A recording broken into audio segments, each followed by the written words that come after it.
listening to Arts on the Air, a bi-weekly-ish interview show dedicated to Savannah, Georgia's artists, musicians, and authors. Each episode will feature a guest in conversation about their philosophy, practice, and current projects, as well as their thoughts on the state of the arts in our community. Our theme music is equipped by Jose Ray, made specifically for our show. Hello, this is Kate Stanton Melendez. This week, I had the pleasure of chatting with Tamara Garvey, a good friend of mine, past host of this show, and beloved local artist and illustrator. She's got a BFA in illustration from SCAD. You can find her quirky pen and ink artwork at Gallery 209, or catch her working in her studio in City Market. Garvey's solo show, The Winter of Our Discontent, opens next Friday, January 30th, at Gallery 2424, and there's an opening reception from 5 p.m. to 9 p.m. The Winter of Our Discontent is a multimedia solo show that pairs the Log Lady from the David Lynch show Twin Peaks with recordings of American women responding to J.D. Vance's infamous childless cat ladies statements. It features witchery, suffragism, Woody Guthrie, and Ruth Bader Ginsberg. The show runs from next Friday, January 30th, through February 21st. If you missed the opening reception, you can also check her for First Fridays on Friday, February 6th from 5 p.m. to 9 p.m., or catch her at her Artist Talk on Sunday, February 15th at 3 p.m. Gallery 2424 is also open on Saturdays and Sundays from 1 p.m. to 4 p.m. Fun facts about Tamara: she loves to rescue hound dogs, she's been working with mini therapy horses for years, and Adam Sandler owns a piece of her artwork. Voted Best Local Visual Artist for 2023, this solo show is one of the things I am most excited about for 2026. Thank you so much for having me. It's a pleasure to be here, and I'm so excited to be interviewed by my buddy/replacement.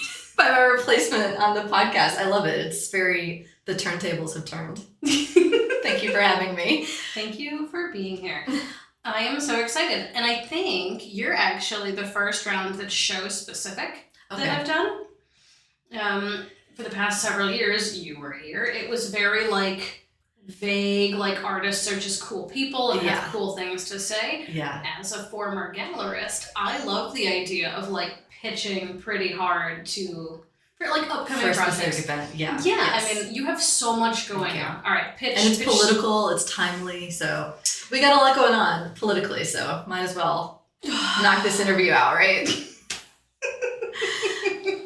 So the show is The Winter of Our Discontent. Yes, which I liked that name. It's the name of my favorite novel, and I thought it was funny because it's harnessing a lot of women's emotions and opinions. And I just when I reached out to Erin about scheduling the show, I just thought it has to be sometime during the winter because I really want to use this title, The Winter of Our Discontent.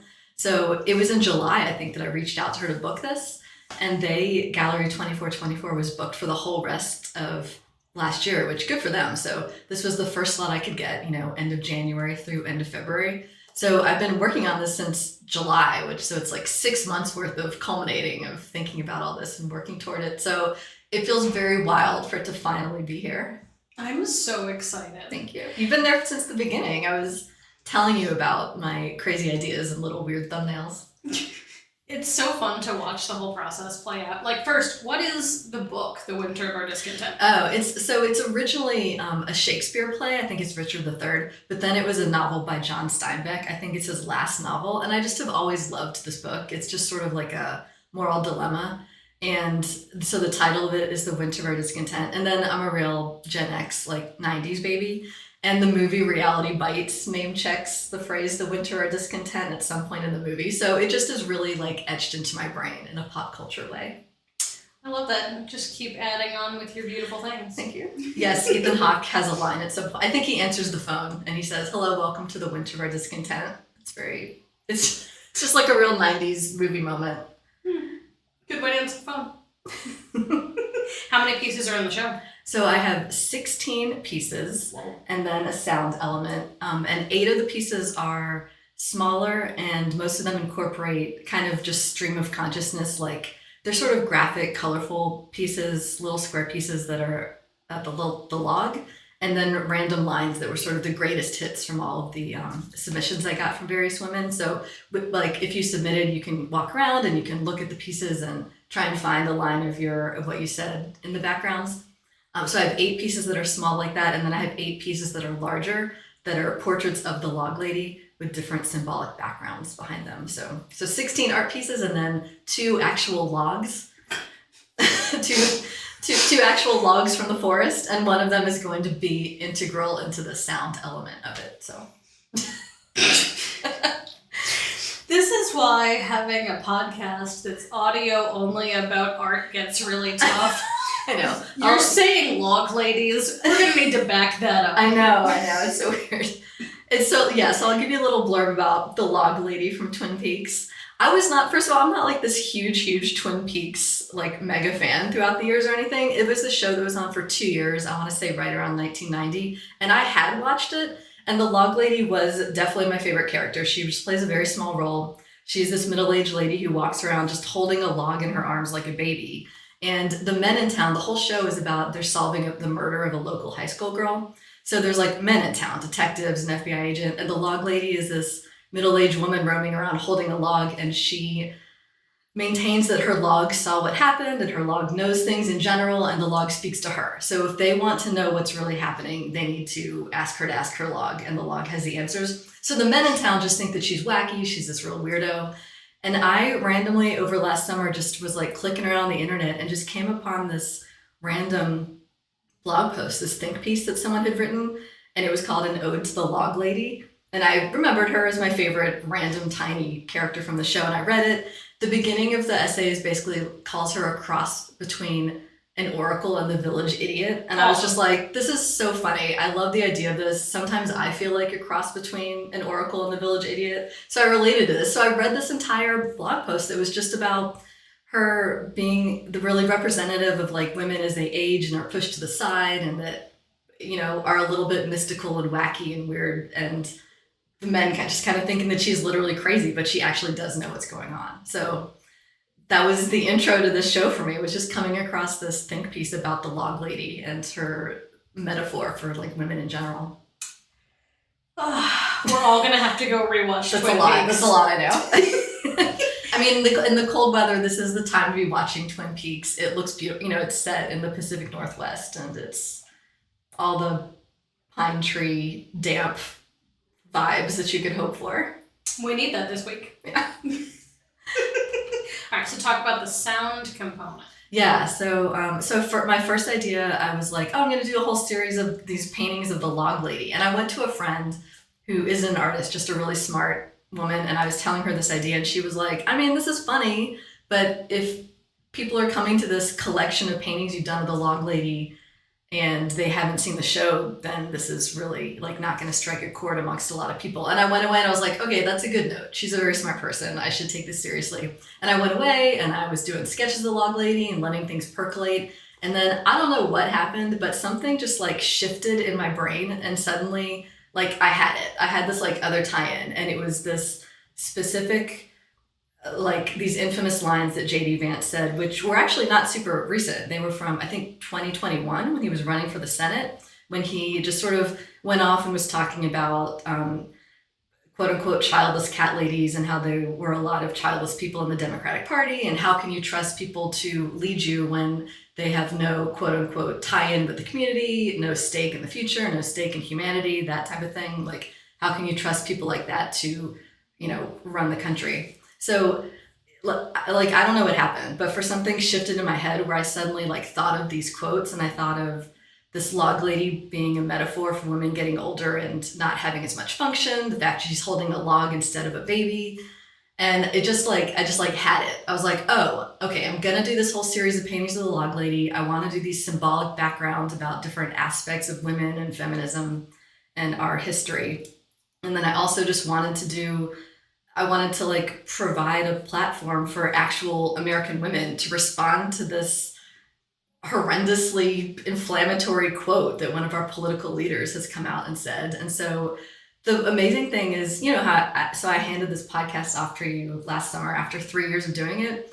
I would never, ever have imagined doing anything in my art that was sound wise if I hadn't done the podcast, because I didn't have any sound training, but from doing the podcast now I can do basic editing.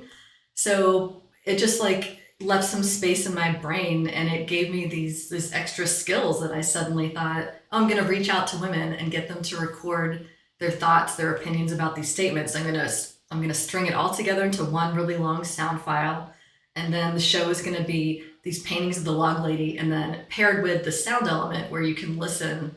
It's going to be a continuous loop, but the whole sound file is over an hour. I had over 50 people responded from all over the country. So I'm also going to have a map with pins of where all I heard from people. And then I thought also, you can like go to the headphones and listen, and you'll be listening for like a little snippet of sound. But I want to honor how much work people did in leaving me their words. Like, they're very thoughtful. So I'm also in the show going to have printed out, like in a binder, a transcript. So if people are really, really into it and really want to read, you can flip through this like 18-page document where I've transcribed all the messages, and you can flip through and like find your friends, find your own words, find the highlighted things where I kind of called out my favorite things. Like, I'll have the transcript of the entire sound file in the corner too. So that's so cool. I mean, that was open online, and there was that call for submissions open for how long? A couple months? I probably started being open about it in like maybe August, and maybe once a month I would post about it. And what I did was I set up a Google Voice number first, which I'd never done, so that was exciting. And then I just had like a Google Doc with a link to it that was just this document with my description of what I was doing, little instructions, here's my Google Voice number. And so I was sharing a link to this document that was publicly visible if anybody had the link, and I was asking people to share it themselves because I wanted to get strangers submitting too. And so I did. I would get voicemails from people who were just like, hey, this is Cindy in Seattle, Washington. And it would be a complete stranger. So it was awesome. People were sharing it around. So yeah, I ended up with over 50 different women and from all over the country. And then 2 people who are American who are living in foreign countries as well. So very cool. Yeah. The submission was so neat, reading through the step-by-step and like the whole idea behind it. I think truth be told, did not ever get to submit anything. It felt like I didn't have anything like smart enough or like sassy enough or like not just pure rage-filled like hatred to respond to such a puke man. I heard that from a lot of people, and I was like, I get that I'm kind of asking people to do homework, like to sit down. And so it was funny, maybe once a month I would do like a social media post, and then I had an incredibly long like handwritten list of women who had said to me, I want to do this, I just need a little time, keep reminding me. So once a month I would send like a whole barrage of like Facebook messages or pokes and be like, hi, it's me again, your most annoying friend, your local artist, just asking you to do this. I was like, I get it, I'm asking you to do homework, to like sit down and string together some, maybe write it down and then record this thing. So I'm super, super grateful to everybody who got back to me. But yeah, I had an enormous list of people who were asking for reminders. So I feel like this is a good lesson. If anybody ever feels bad about themselves, like that they don't get on things right away and need lots of reminders, don't feel bad, because like 99% of humanity was like that. It was very rare for someone to be like, I'm on it, and to like immediately leave a message.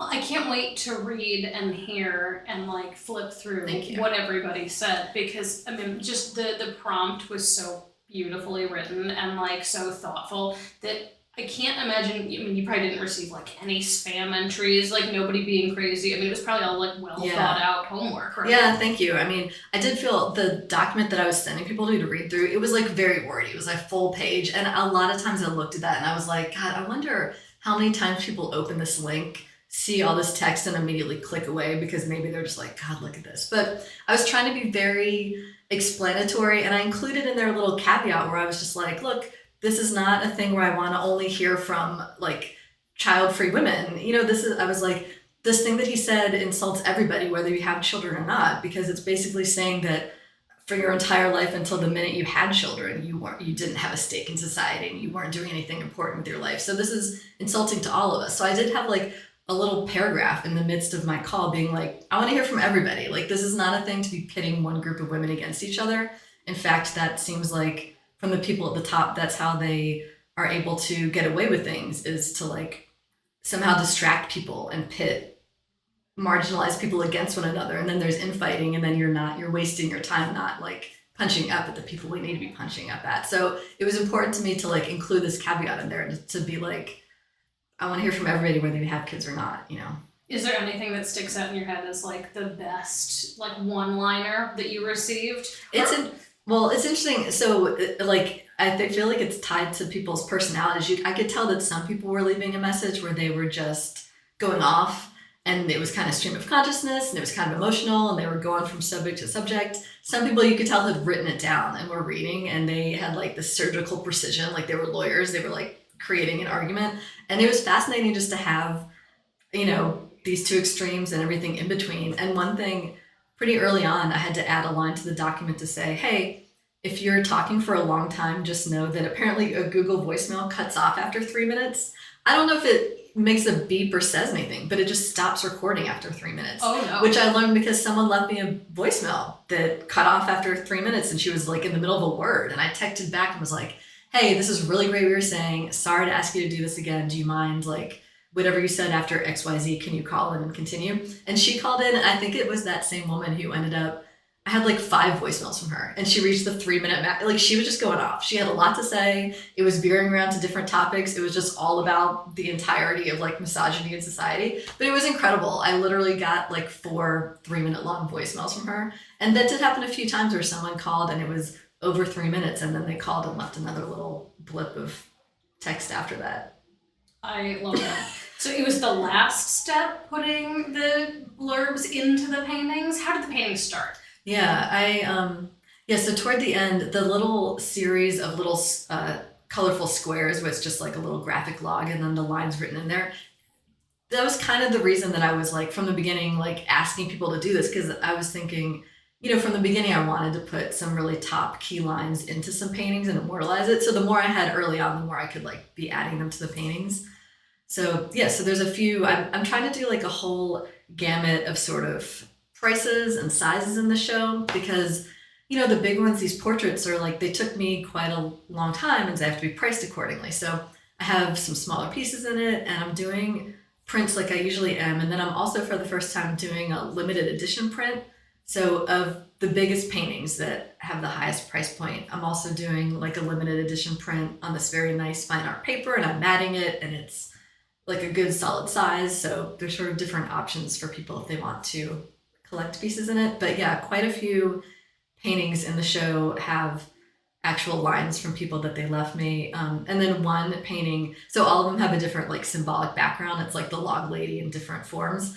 One of them is the log lady as Woody Guthrie, who was a famous folk singer who, it turned out when I delved into him and did research, he had all these songs that were incredibly like woke and timely, even though he was singing during the era of the Depression, so literally like 100 years ago. But he had a song that was about refugees / deportees. He had a song about pushing back against fascism. It's the name of the painting. It's called All You Fascists Bound to Lose. He had a song, this is incredible. Woody Guthrie had a song called Old Man Trump that was about Trump's father, who in that era had apartment buildings in New York and had very racist practices of who he would let live in his apartment buildings. So Woody Guthrie had a song like trying to lift up the community and talking about families just needing a place to live, and like how can they be thwarted and how can you not let them live in here. And the song is called Old Man Trump. So, and the Woody Guthrie painting in the background has lyrics of Woody Guthrie's paintings in there. Just found my new favorite song. I was like, as I was doing the research and I came across this, it was really funny. All the symbolic backgrounds for these paintings, I would start doing research for them, and like little elements would fall into place, and I'd be like, oh my God, this is perfect, this metaphor. And just like discovering all this about Woody Guthrie, I was like, this is incredible. That nothing has changed in 100 years that we're doing this, but I just was like, oh my God, he has a song called Old Man Trump. That is crazy. Are you just a big Woody Guthrie fan? I mean, now I am. And the funny thing, the reason that I was even doing Woody Guthrie is, I don't know if you know this, there's this iconic photo of him where he's holding his acoustic guitar, and he wrote on his guitar, "This machine kills fascists." Aha. And he was harnessing that as his whole thing was that he believed that art and music have the power to push back against right-wing extremism and against the isms like misogyny and homophobia and things like that. So he was writing on his acoustic guitar, "This machine kills fascists." There's just famous series of photos of him. So when I saw that, I was like, oh my God, I'm going to do one where she's Woody Guthrie. She's holding a log is wood. His acoustic guitar is wood. I'm writing on the log, "This machine kills fascists." And she also has in the painting, she has a harmonica stand and she has like a cigarette hanging out of her mouth, just like the real Woody Guthrie photo. I'm really proud of this one. I really like this painting. It's very ridiculous.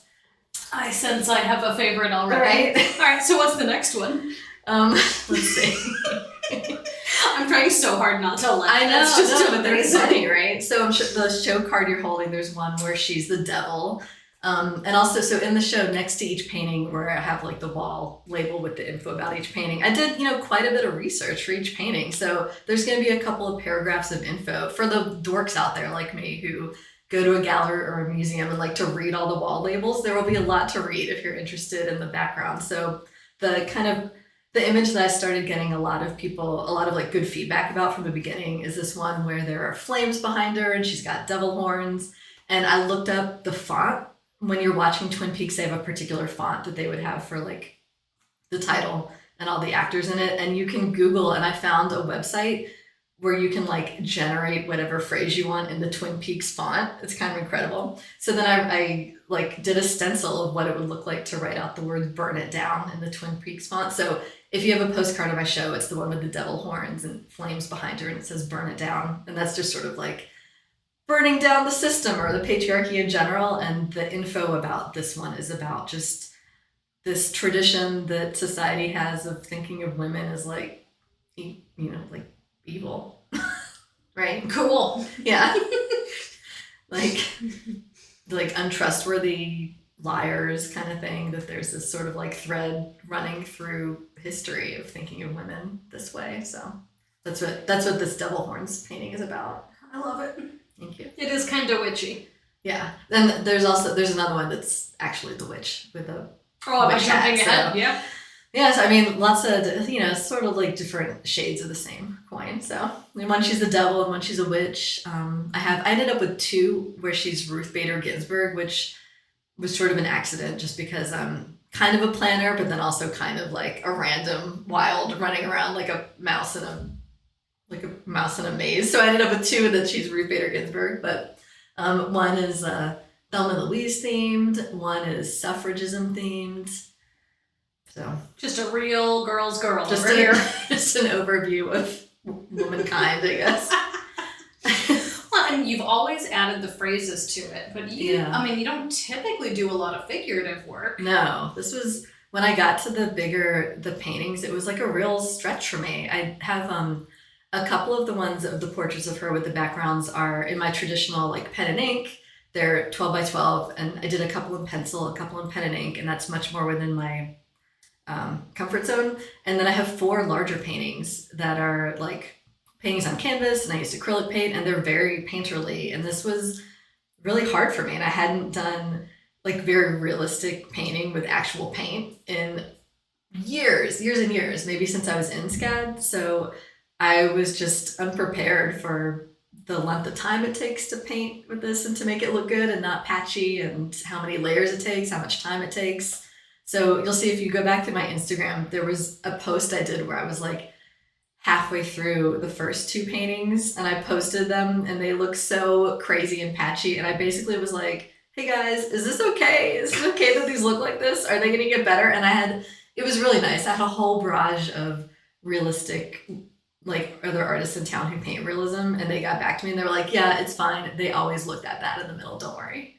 So it was very nice. I needed help. I needed like emotional help from people in the middle of these paintings. And we're very like, technically I felt like I was really working hard, and I was really like out of my typical wheelhouse. And each of the paintings, when I would be finishing it, I would be really, really proud. I'd be like, God, I finished it. It looks good. But the process, like the hole in the middle of each one, was not like a joy painting each day, because I would be working really hard and I would finish like a couple hours of painting and I would stand back and be like, okay, I can tell I did a lot to that. But then immediately my next thought would be looking all around the painting and being like, oh God, I have to fix that. I have to fix that. I have to fix that. There would be so much to do to fix them. So in the midst of in painting these, I think I was just like a neurotic mess, basically.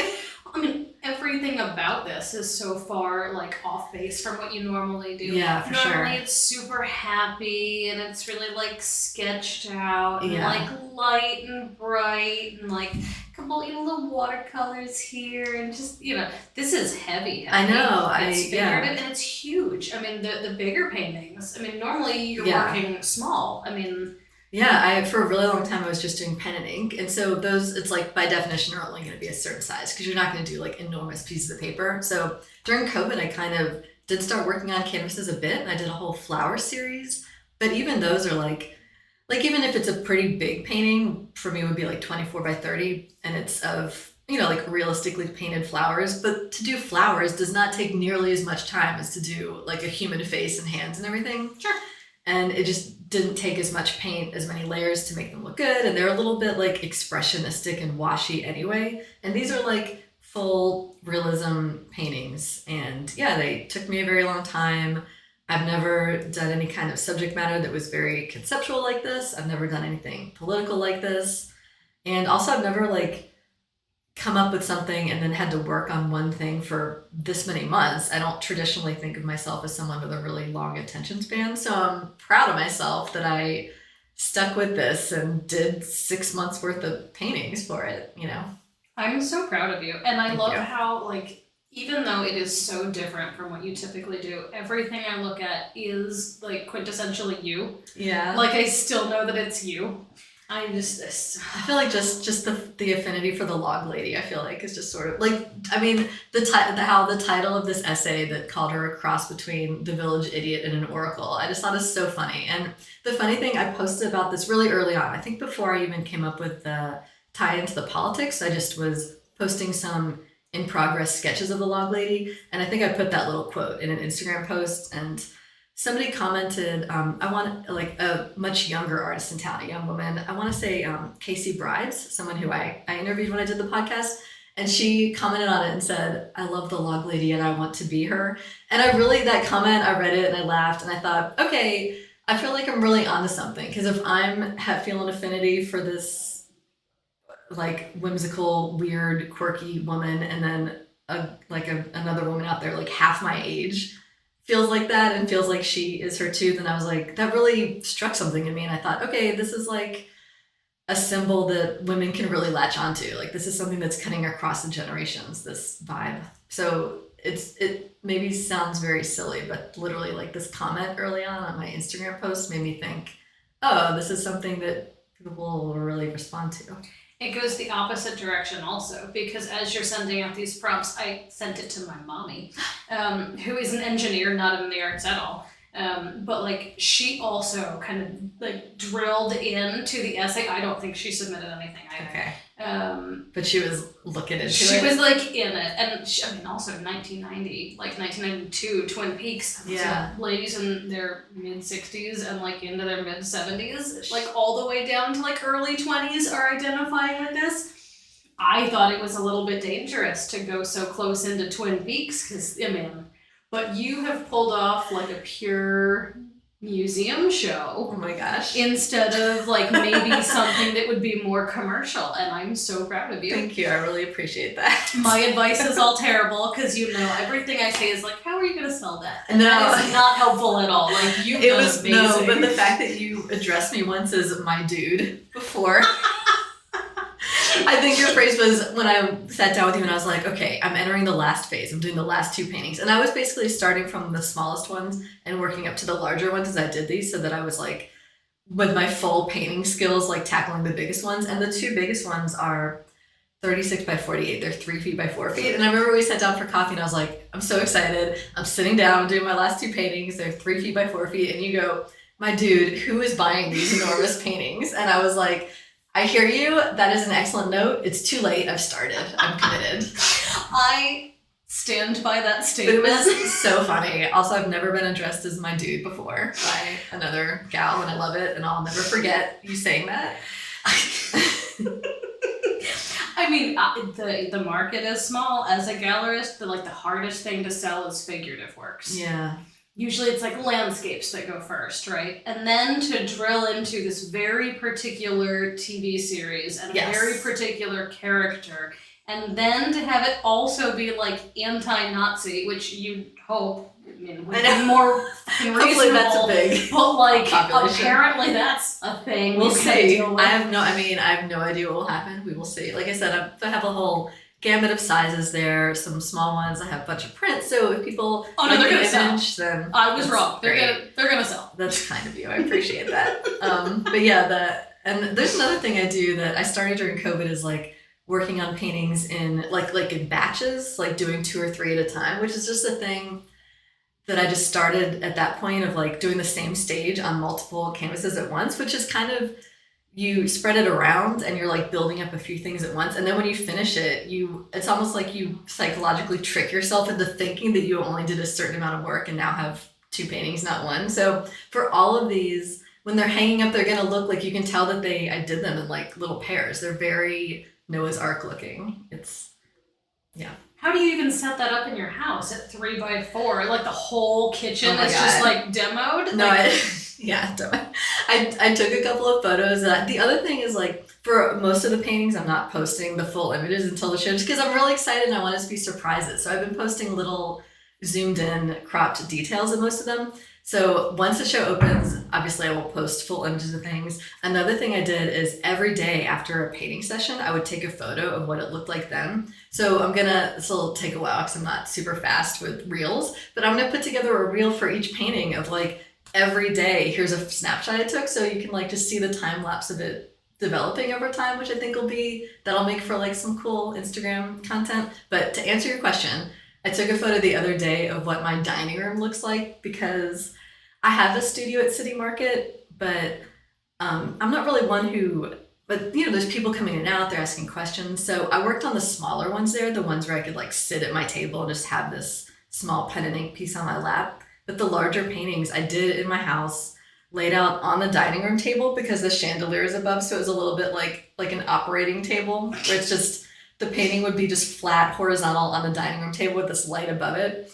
So as time went on, I have this big dog crate in a corner. The dog crate became a great, staging area where like when I was swapping paintings in and out of the dining room table, if they were drying, they were resting on the dog crate. And now that I've moved into the 2 largest paintings, they are propped up in the corner. So I did take a couple photos the other day of the dining room table with a painting on half of it. The other half is where all the paints and brushes are. There's paintings on the dog crates. There's paintings in the corner. It's basically just, the dining room has been taken over for 4 months or something. Kind of crazy. I am so excited with this obsession. I can't wait. Thank you. So I've officially finished everything now, and now I'm just working on. There's a lot of like collateral involved in it. Like putting together your price list, the documents. There's all the finishing of each painting. There's like sealing it and like putting the wire on the back and like putting the title on the back. Like there's a lot of finishing stuff you do. But I've finished all the painting, so it's very exciting. Ceremoniously, I'm going to be like gathering up all the paints from the dining room table and then having the dining room table back again. So that's exciting. It's probably event prep at this point. I mean, you have so many associated events with this. Pitch hard. So this is very cool. So Aaron and Ben at Gallery 2424 are putting on the show, which is really exciting. I pitched it to them like back in July when I thought of this, and they were super excited, and they said, we'll give you, it's like a 3-week show, which is awesome. So for the duration that the show is up, which is January 30th through February 21st. Every weekend you can go, Saturdays and Sundays from, I believe, 1 to 4. So it has like daytime weekend hours if you want to, be kind of alone in there or go during the day. And then there also are 3 special events, which is exciting. And this was Aaron's idea, is that I have a reception that is separate from the First Friday event, because our thinking is that on First Fridays, it's like people wandering around, bopping around, seeing all the shows, not necessarily there for you. But at your reception, it's like the people who are there to see your show. So instead of having one maybe overcrowded event, there's an opening reception that's going to be Friday, January 30th from 5 to 9. And then the following week is First Friday. So you could also come back for that. That will be Friday, February 6th from 5 to 9. And then finally, there's an artist talk where I'm assuming there's going to be chairs laid out, and it will be, I guess, Aaron interviewing me. I'm going to have to string together some sentences in public. And that is going to be Sunday, February 15th at 3 p.m. So multiple events. No excuse to miss it. Yes. Are you going to be dressed like the log lady? I've been thinking about that for quite a while. I was like, do I want to order one of her iconic little acorn pins on Etsy? Do I want to find a crazy cardigan? I thought for a while, do I want to carry a log around all evening? And that's how people will know. People will know that it's me, but I was like, God, what a pain to have to hold a log. I'd rather just like have my hand free to like have a glass of wine and just drink a little bit. So I don't know, to answer your question, maybe I'll just dress up and try to look cute, but maybe I'll put like a twig in my hair or something so people will know it's me. I don't know, do something weird. I love it. A nest, little jaunty nest on the side of my hair that's very log lady, like, right? You need like one identifying. Something. Yeah. No, you know what I'm going to do? I'm going to go get my nails done right before it, and I'm going to get like forest green and brown on my nails so it's like a tree. That's what I'm going to do. So if you're at the show and you don't know what I look like, look for a woman who has green and brown nails. That's going to be me. Creepy at all as they're grabbing people's hands on the crowd. So that's going to be like my nod to doing a little symbolic dress up for the opening. Just nails. Normal. Yeah. Have you ever done an artist talk before? Gosh, that's a good question. I had a show at Gallery Espresso, and they always do like a little opening for you there, and the woman who runs Gallery Espresso had me get up in front of everybody and do a little talk. So I always get embarrassed. I'm not amazing at, I guess obviously I can get through it. I'm talking now, but in front of an audience is just obviously more nerve-wracking. You probably have found in doing these interviews with artists that we all are like, we just really tend to be introverted, and it's a whole aspect of getting out there and putting your paintings in public that you have to like pound the pavement and get out there and talk about your work. And for us, for most people, I think we tend to be more introverted, and like this is the hardest step of it. I would agree. I think that's why I had a career for a while.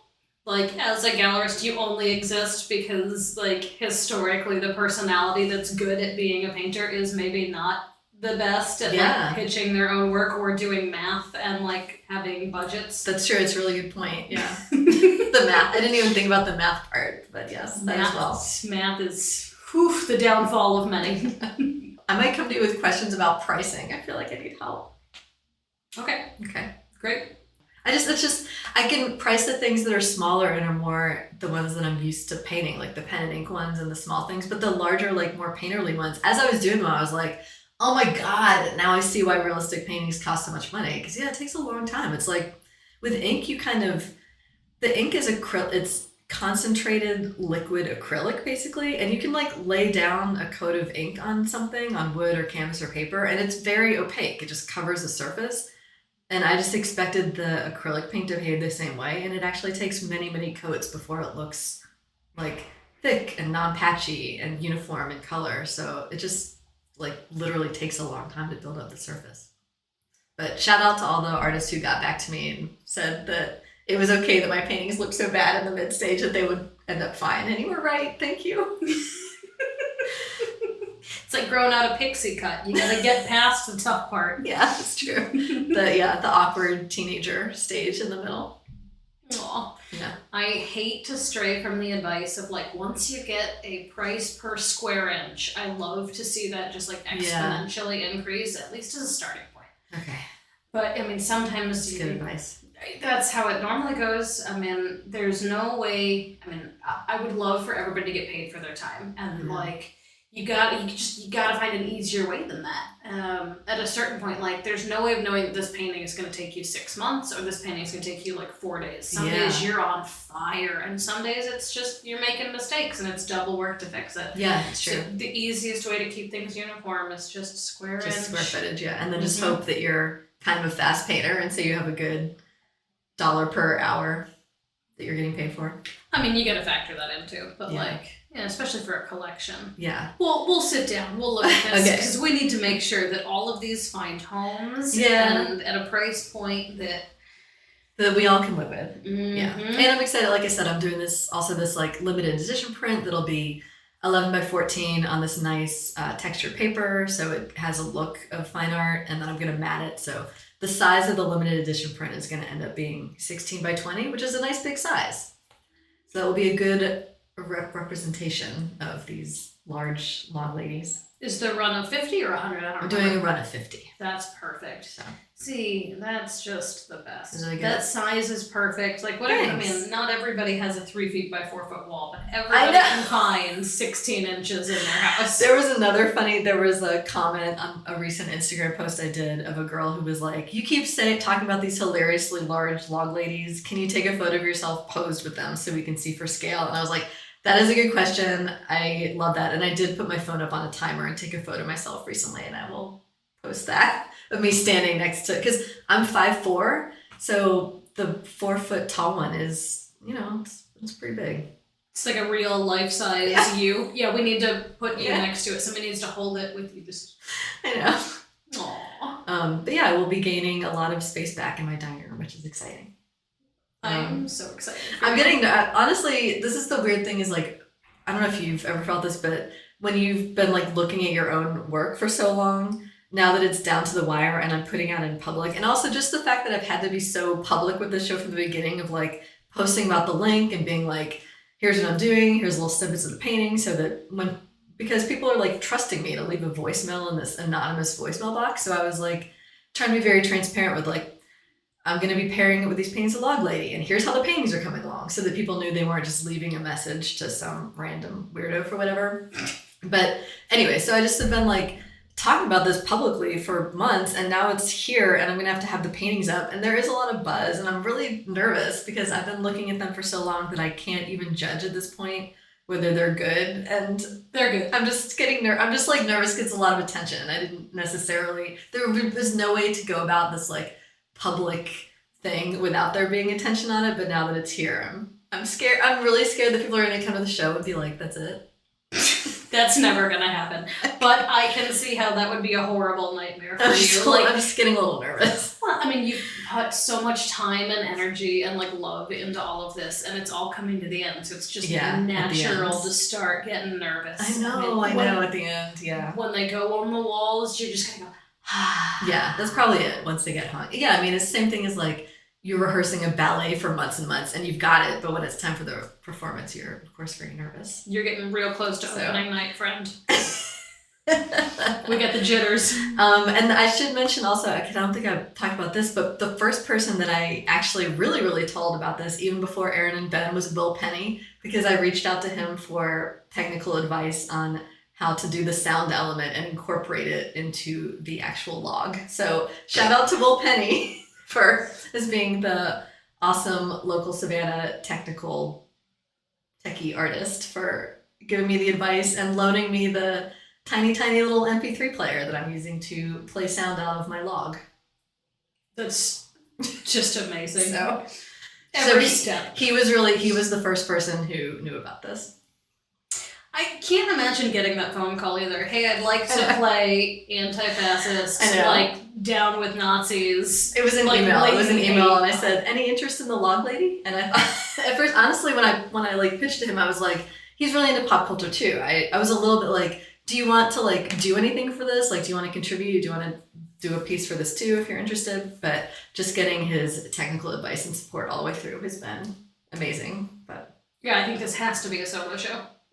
Like, I don't think there's a way to have this integrated with anything else. You've done so much work, and it's just so cohesive, especially if, like, all of the ideas are just so out there, and it has come together so beautifully. Yeah, I'm excited, and like I said, I've never had a thing, like I've done a show before where it's like I did a whole series of paintings, but I never had like these kind of sculptures and the sound element, and then the fact that when I thought about like, oh, the people are going to put these headphones on and listen, and they're only going to get a little snippet of the sound, and I wanted to like honor what people have done. So then I thought, okay, I need to just like type everything up and print it out. So there's a whole transcript, like I said, a whole transcript you can flip through. From the beginning, I had the idea of having a map of the country up to with pins of where I heard from people. And the funny thing is, at the very beginning, I had this idea where I was like, oh, the pins will be color coded, and if I got an angry message, it'll be a red pin. If I got a sad message, it'll be a blue pin, and if I get a neutral message, it'll be a white pin. But very quickly, I realized that was like a moot point because none of the messages were I was excited at the idea of it being the sea of red, white, and blue, But obviously, none of the messages were neutral feeling. They were all like pretty angry. So my original idea where I was picturing the sea of red, white, and blue pins is not coming to fruition. But anyway, most of the messages I would say are like I said, some of them are very well thought out. They're like very lawyerly arguments. Some of them are very just like emotional freewheeling, but they just are like, people are despondent, they're angry, they're, offended, they're horrified. A lot of them ended with the woman like just thanking me for giving her a platform to do this. So I do feel very proud to I feel like at a time like this where everybody, it takes everybody pushing back in their own way, like whatever gift you have, whatever you can do, whether it's organizing or whatever, to put out there in the world. And so this was a thing that I was able to do. And I feel proud that so many people trusted me with their super vulnerable emotional words, and that I could provide this conduit for people to put their words out there. So I wanted to do my best and really honor what they've given me and showcase the words in all the ways that I can. So I just want to live up to, the trust that people put in me by leaving me these voicemails. Yeah, it's gonna be one of my favorite shows of the year. Thank you. And I'm biased because I have loved you for a long time. No. As a person and an artist. I know. We go back years and years. This one, it feels super good. Thank you. I'm so excited for this, and I think especially with 3 events. Yeah. With weekend open hours, nobody has an excuse. Yes, all of I love Savannah that. needs to run through. Yeah, 2 different Friday nights. There's a Sunday afternoon, and like I said, it's open for 3 weekends, and all 3 of the weekends there's Saturday and Sunday hours, so you can get to it hopefully. I can't wait to see what happens. Thank you. And I can't wait to see how the public responds and the conversations you have in this room. We need a follow-up off air, because I can't wait to see what people say to you when they're in this immersive experience. That's going to be, so just as a little hint, the second log is going to be a way for people to speak back to me with their opinions. Okay, wait a minute. What are you doing with the second log? That will be a surprise. We will see. Okay. But it'll be 1 log for listening and 1 log for speaking back into. That was a later addition to the whole collection of things in it. I had 1 log planned, and then as time went on, I was like, there's going to be a second log, and it'll be where people will respond back. So. No notes. I'm just so excited. Thank you. I can't think of a single way for this to be any cooler. I'm very proud of you. You're very and sweet. I'm very excited. Thank you. I really appreciate that. Thank you for giving me this platform to talk about it. I love, so excited that I handed this podcast off to you. You were perfect. I've been loving listening to it. I like the intro music that you got from Jose Ray. It's very fun. My mom called it going to art church. I love that. And I think about that every time. You're popping. It's been such a fun project. I have enjoyed the last 6 months of running your podcast. God, has it been 6 months? It has. January, July to January, friend. I guess I think right at the same time that I was winding down, that the podcast was leaving my brain. Literally, it was it gave space in my brain, and that's exactly the same time that the idea for the show percolated in. So we've really been on these parallel tracks. We've been on parallel lives for years now. We've been running, real close since 2018, and I'm excited to see where it goes from here. Well, I think you're doing a great job with this. I'm so glad I handed it off to you. I hope you're enjoying it and meeting some fun people. And thank you so much for allowing me the time to talk about this. Thanks for being here. Thanks for giving me a podcast. Thanks for being awesome. No. I love seeing you, and next time it will not be to do this interview. It will be me in the crowd for this show. Or maybe not. Maybe I'll see you before then. Before that? Yeah. Yeah, I should see you before then. Yeah. Thank you. I feel honored. I love kicking off this year with such cool gals. Yeah, I was just listening to the Maxines this morning on my way here.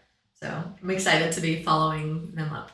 I can't wait for their album release and to have your show release. And they were talking about another single coming out. Oh, so they're busy. Yep. We're going to have your show go up and their single come out potentially within days of each other. Cool dudes doing cool stuff. Thank you. Thanks for putting me in the same breath as them. I love them. All right, let's turn this off. I'll see you soon. Thank you for having me, and thanks everyone for being so supportive out on social media and being so excited about it. I hope that you enjoy it when you finally see it in person. Thank you. Big thank you to Tamara Garvey, a longtime dear friend of mine, excellent artist, and past host of this show. I expect to see you all at her upcoming events, so I will see you next Friday, January 30th from 5 p.m. to 9 p.m. at Gallery 2424.